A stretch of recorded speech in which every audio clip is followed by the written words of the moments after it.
নবী রাহমাতুল্লিল আলামিন বলছেন, বান্দা যখন সিজদায় যায় কপালটা তার মাটিতে লাগে না, রহমানের দরবারে গিয়ে লাগে। আফসোস আমাদের জন্য সেই সিজদাকে না বুঝার কারণে।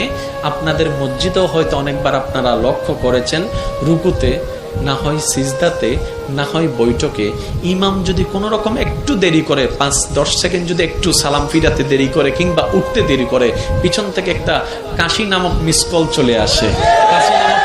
চলে আসে, ও ভাই তুই কাশলি কেন, তোর কি জক্কা হয়েছে? বলে যে না, ঠান্ডা লেগেছে। না তো কাশলি কেন?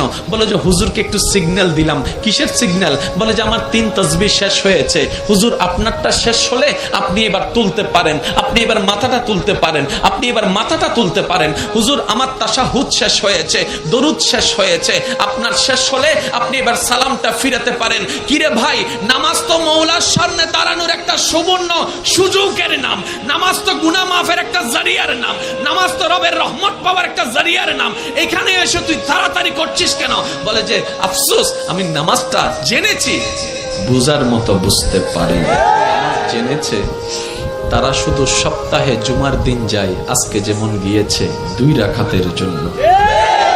আর যারা নামাজ বুঝতে পেরেছে তারা তো 5 ওয়াক্ত পড়ে পড়ে হাজার ব্যস্ততার মধ্যে রাতের ঘুমটাকে হারাম করে গভীর রাতে তাহাজ্জুদ নামাজে দাঁড়াইয়া যায়।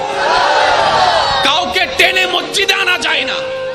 ওরা হচ্ছে জান্নেওয়ালা, আমার মতো আপনার মতো। আর যারা নামাজকে বুঝতে পেরেছে, নামাজের স্বাদ বুঝতে পেরেছে, নামাজের মজা বুঝতে পেরেছে, রুকুর মজা বুঝতে পেরেছে, সিজদার প্রশান্তি বুঝতে পেরেছে, তাদেরকে টেনে সিজদা থেকে তোলাও যায় না। সেজন্য এখন আপনারা সিদ্ধান্ত নেন, কি জানার তলে থেকে ঝগড়া করবেন নাকি বুঝার তলে থেকে মওলার সাথে প্রেম করবেন। আপনাদের ব্যাপার, আপনাদের ব্যাপার, আপনাদের ব্যাপার, যার যার ব্যাপার। সব একটা কথা বলি, আল্লাহ আমাদেরকে দুনিয়াতে যতটুকু বিশা দান করেছেন অর্ধেক হায়াত শেষ, বাকি আছে আমাদের অল্প একটু। ভাইয়া ভাইয়া একটু বাকি আছে, আমারও আপনারও, আমাদের সবার।